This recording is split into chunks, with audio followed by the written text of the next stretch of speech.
Hey, everybody, it is Trags, Mike Petralia back with the latest episode of the Jungle Roar podcast powered by Game Time and Prize Picks.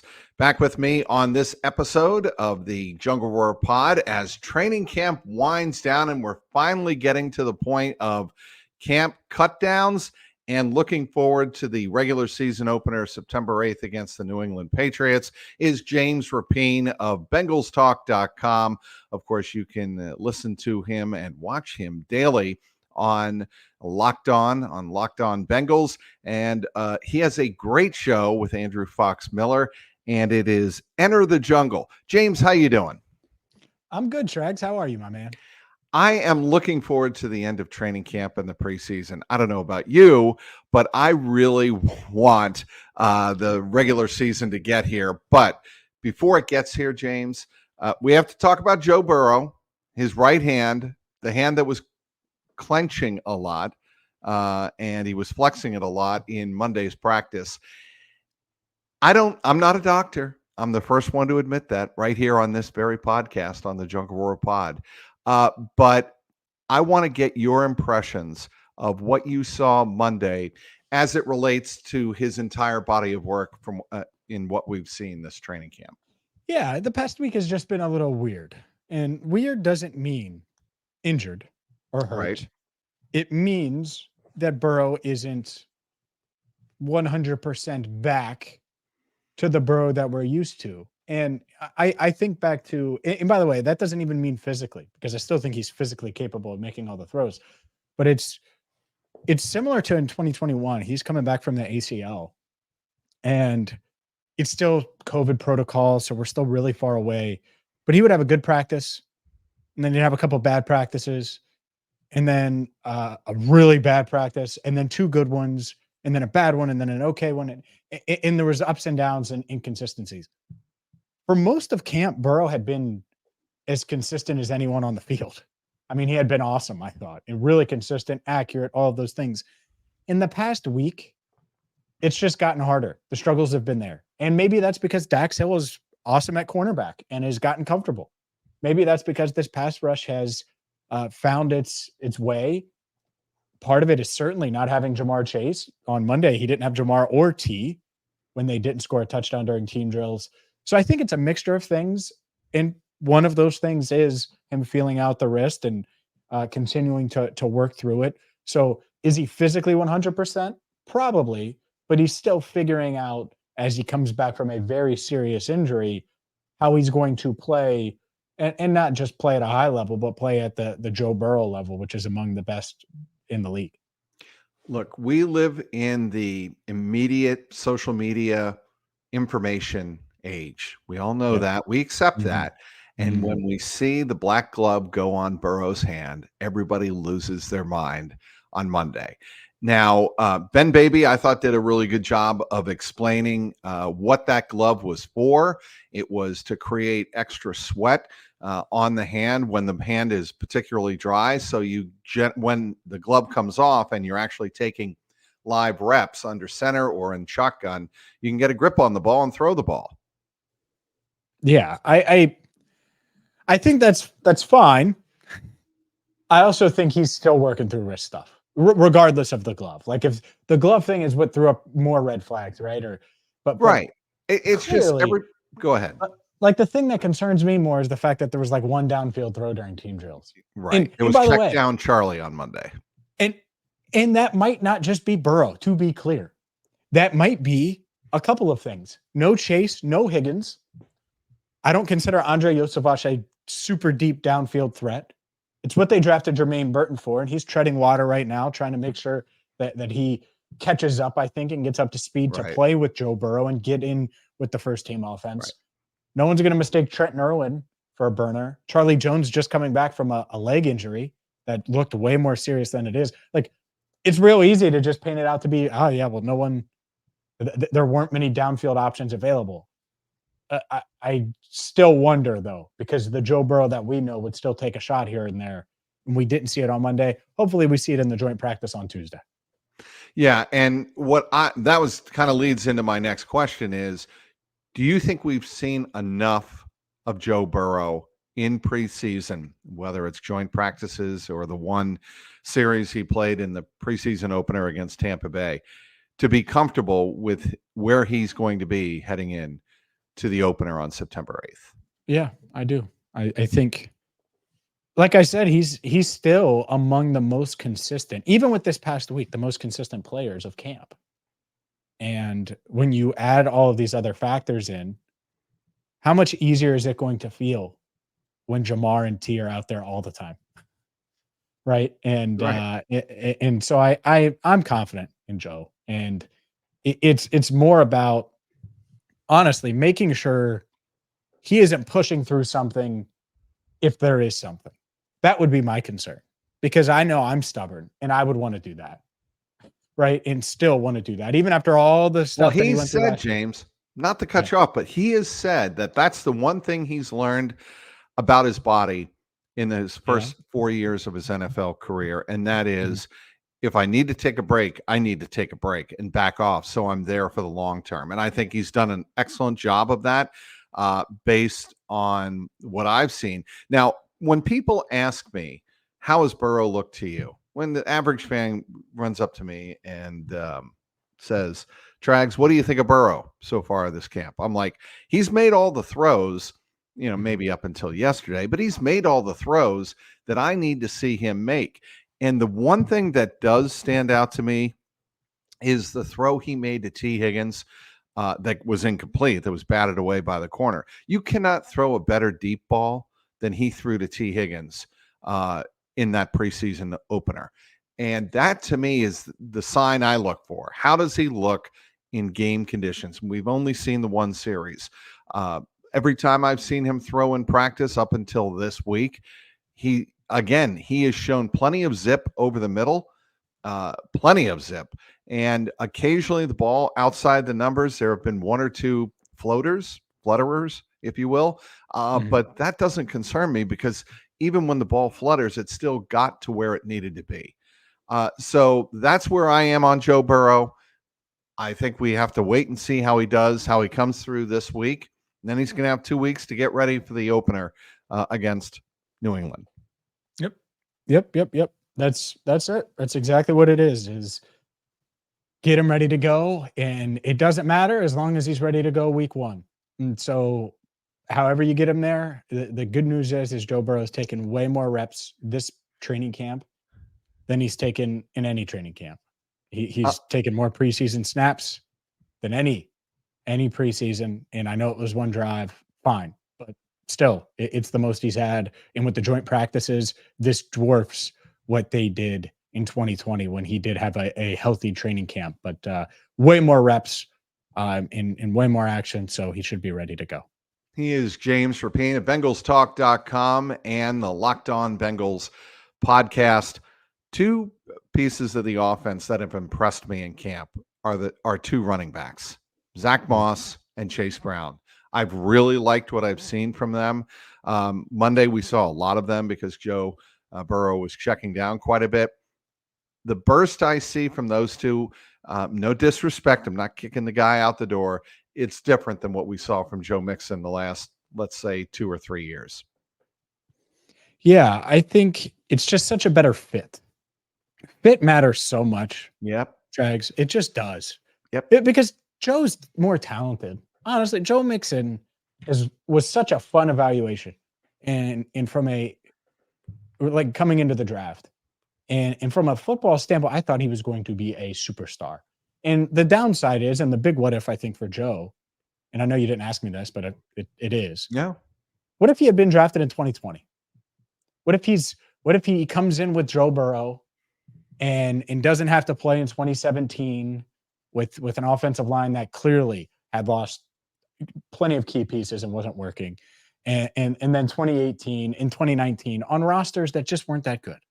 No. And then he gets hurt in 2020, has his best season in 21 from a statistical standpoint. And then that's kind of what happens to running backs is then you lose it. You lose a little bit of that explosiveness, a little bit of that pop. And so that is a big what if for me for Joe Mixon. But as far as this group, the top two guys specifically, Chase Brown, Zach Moss, or Zach Moss, Chase Brown. I think they carry themselves exactly how the Bengals want them to. I think they know the ins and outs of pass blocking, the willingness to learn, and the talent. I'm not trying to downplay their talent because I think both guys are talented and fit this offense, are comfortable running out of the gun, are comfortable running between the tackles, are comfortable pass blocking, are comfortable catching passes out of the backfield.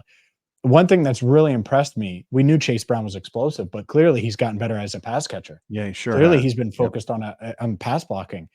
And you bring in a guy like Zach Moss, who I think has some explosion to him, has some power to him, and is as reliable hands as I can remember. I mean, he had some really nice catches last week. I talked about Burrow's struggles. Last week he had a touchdown in the red zone where there's someone bearing down on him, and he still sticks his hands out there and makes a catch like a receiver would, right at the goal line. That's a tough play to make, and he made it.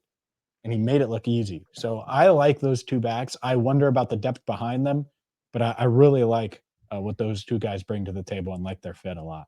Samaje P. Ryan. What do you I don't think? know. We'll see. Have that ship sailed, do you think? Not necessarily. If he's out there, I'll give you another name, though, because I think he's Mhm. on the chopping block too, and he's younger. Clyde Edwards Alaire. Yep. Yep. You've always been always been Yeah, a always. big supporter of his. And No doubt. because of his relationship with Joe, would And Jamar. seem to be a logical fit. And Jamar. Yep. Yeah. Right. If he gets cut by the Chiefs, I would expect him to land in Cincinnati. I will say that. And I haven't said that anywhere else since free agency. And I think that the Bengals, by the way, thought Clyde would be out there a little longer. And Clyde got tired of waiting, so he took that 1-year deal from the Chiefs. Right. Just to be clear. But he could be cut at Could the be. deadline, and we'll see what happens. Do you have an idea of how Zach Moss and Chase Brown are going to be used yet? Because I don't. And people are going to wonder, well, who's the lead back? Well, I think that it could be week to week. It could be a game plan kind of deal. What are your feelings on that? Exactly that. I think it's very matchup dependent who has the hot hand. I think both guys are going to get almost an equal timeshare. And I think the hope would be that Joe finds comfort with Chase from a pass blocking standpoint, and that Chase Brown shows the between the tackles running ability and the explosiveness to be like a 70-30 or a 60-40 type back to take over the reins by midseason. I think that would be the hope. I also think that Zach Moss is just one of those dudes, man. He's just completely steady.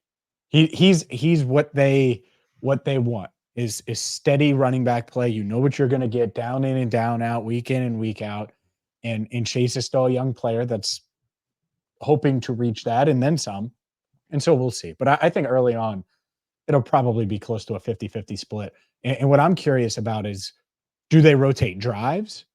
Do they sub these guys in and out on third down, first down? Like, where's the trust level there? It's not like we saw a ton of Chase Brown this preseason either. So that element is going to be interesting too, because he didn't get a ton of reps last year. We saw it. He wasn't out there a ton as a rookie. And so days like these joint practices that the Bengals are taking part of, those are huge for a guy like Chase. Biggest concern in the preseason, I'll tell you what mine is.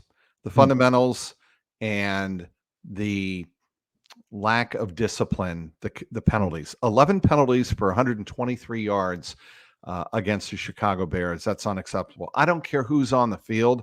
There has to be an intolerance, if you will, of committing self-inflicted penalties. And that's what I think. That's, to me, James Rapien, stands between the Bengals and reaching their full potential this year. Yeah, I think preseason's so tough because a lot of the guys committing penalties aren't going to be here. And so that's part of it. But to your point, you can't be sloppy. And we've seen these sloppy starts. And the fact that, and I wrote it this week, the Bengals haven't won the opener, and it feels like it's ages ago, but won a season opener since they beat the Vikings in 21, where Jamar couldn't catch a pass going into that game. Joe was coming off of an ACL. Like, think about how long ago that feels. So it's time for them to win an opener. I'll tell you what, and I know the Patriots are considered one of the worst teams in the league. You go out there and you have 10 penalties. You that make it a doesn't game. You give him a chance. for sure. You give him, yeah, absolutely. Especially with a Jamar Chase who hasn't practiced yet. And I know he's getting some work in, but man, hasn't practiced yet.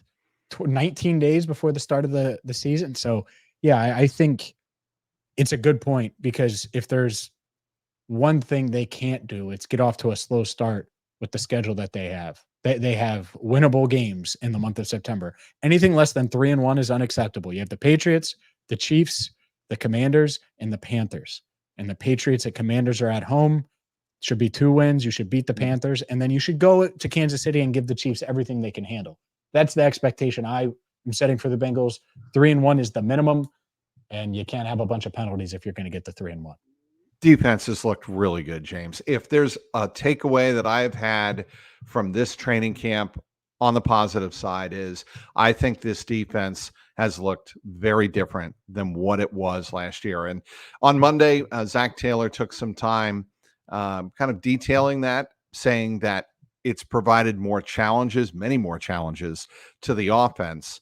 And I talked to Zach Moss after practice on Monday, and he said what stood out to him is there are so many different body types and styles on the defense that make it difficult for the Bengals offense. And I'm like, well, what do you mean by that? And he said, because the same players can be in many different positions from snap to snap. And I thought that was interesting. And I think the Bengals should be commended for revamping their defense. Do you think it's just as simple as bringing Von Bell and Geno Stone in? Some of it. Now, give these young corners some credit now.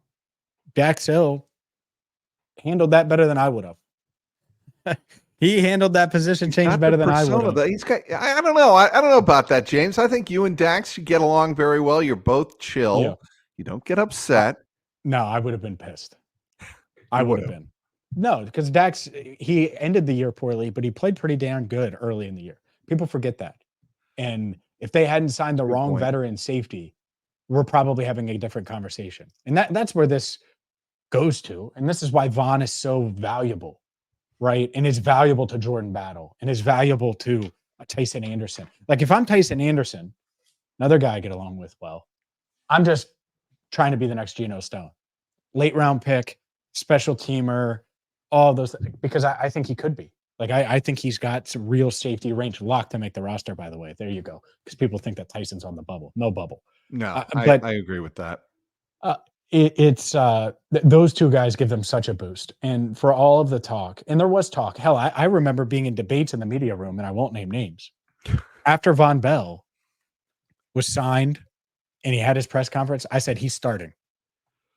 And there was, oh, no, Jordan's starting. No. I'm like, no, Von is going to start. Right. He's going to start with Geno.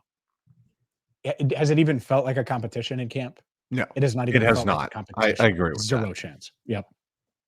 So. And that has to do with the communication.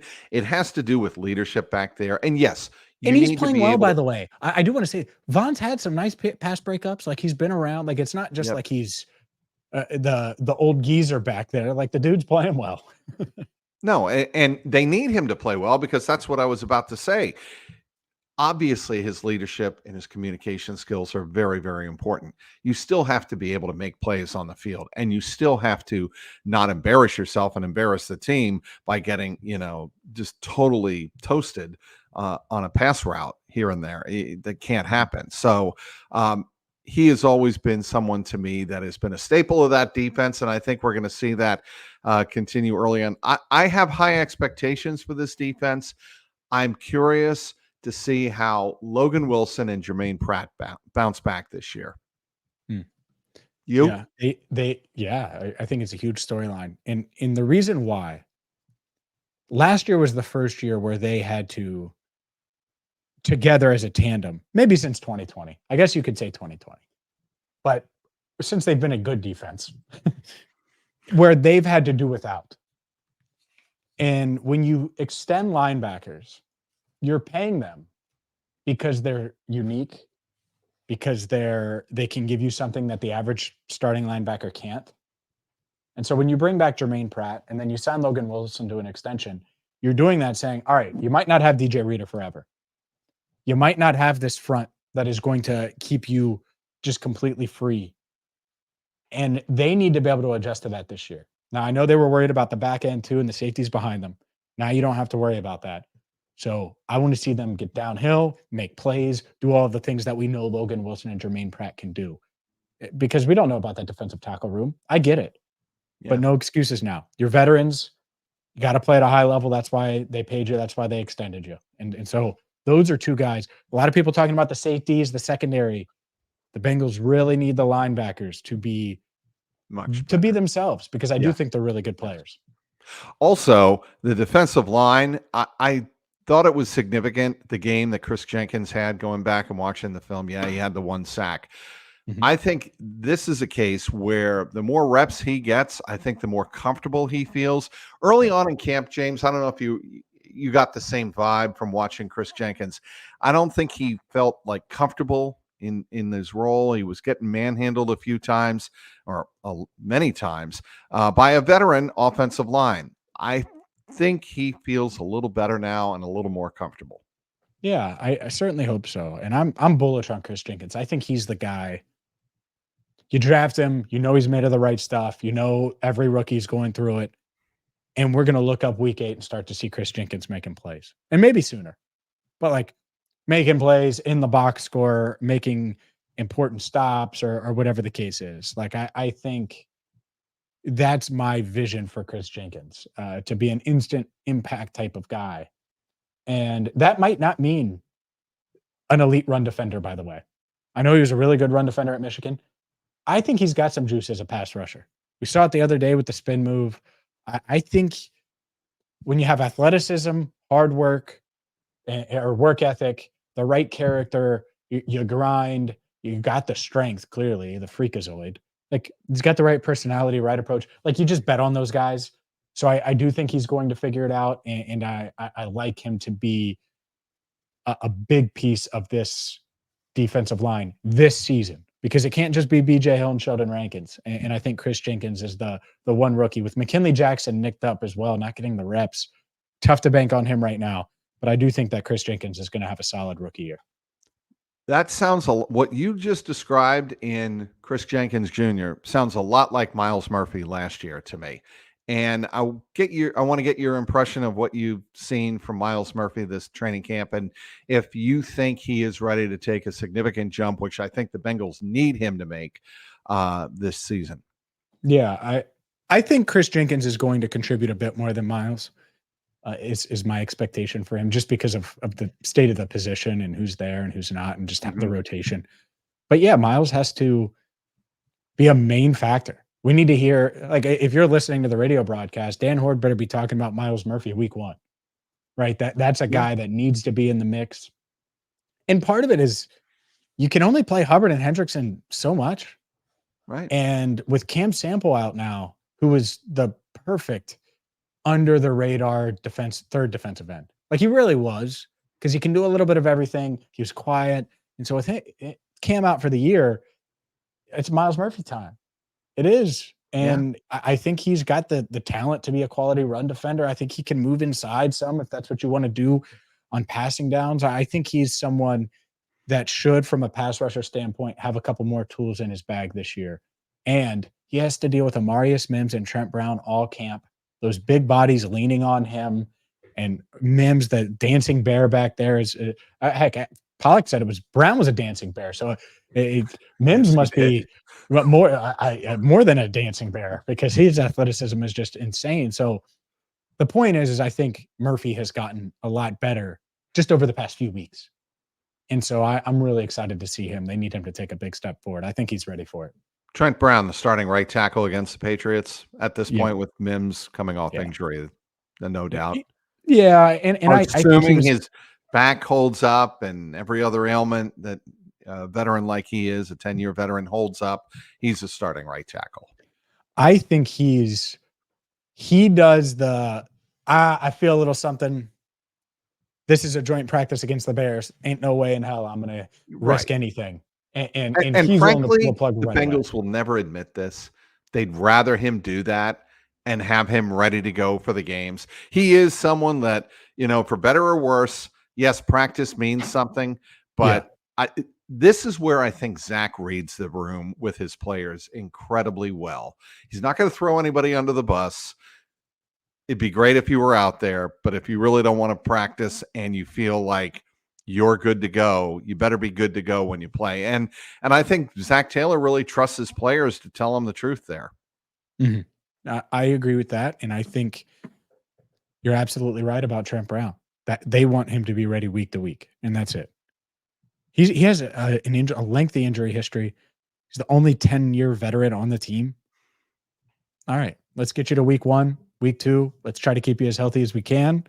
And by the way, it's the La'el Collins treatment plan, but he's got something left that La'el didn't at their stages of the career. La'el was okay at times, but lost that power explosion The combo. drive or whatever it is. I think that's a good point, James. Mhm. I think, as funny as it sounds to a lot of people who have gotten on Trent Brown in the past, and certainly they exist in New England. I know that much.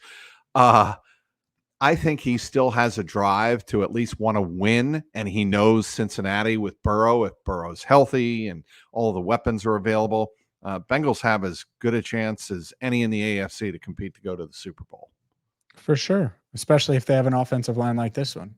I was talking with Charlie Goldsmith about this. Like, this offensive line's talented, and it's got to come together. But the offensive line isn't really high on my concern list. Now, if they have 18 injuries, of course it is. Well, But that's the case that's with any of the 32. That's right. I mean, it was the case for the Kansas City Chiefs the last couple of years, Mhm. and they've won back-to-back Super Bowls. Don't remind me, or remind Wow. me. Doesn't matter to me. I'm Well, excited to go to Kansas City week 2 in September. It should be fun. well, we won't have to wear winter clothing. I know that I much. know. I mean, I know weather patterns can change and whatnot. We won't be wearing heat warmers in our feet. I know that much, James. No, we won't. Thank goodness. Man. Oh, Man. I mean, when winter game, I'm done with January in Kansas City for now. I would I have like to some pictures see. of you standing in the tunnel, frozen. It literally looks like you're in Frozen 5. I Mike don't deal Petraglia well with edition. the cold. You know that by now. Final thoughts here. Evan McPherson extending him. Mhm. Everybody's talked about Jamar Chase and whether or not that contract can get done. No brainer extending Evan McPherson, right? No brainer at all. You get Money Mac done. The Money Mac nickname rings true. And no, Evan is, I think he's got a chance to be one of the best kickers in the NFL, if not the best kicker in the NFL at some point. I'm really bullish on him. Have been really since they drafted him. Yep. And I just like his makeup, like how he carries himself, like his work ethic, like what he's about. And again, those are guys you bet on. And so far, he's gotten better every year. And I think he's in line for a huge, huge season.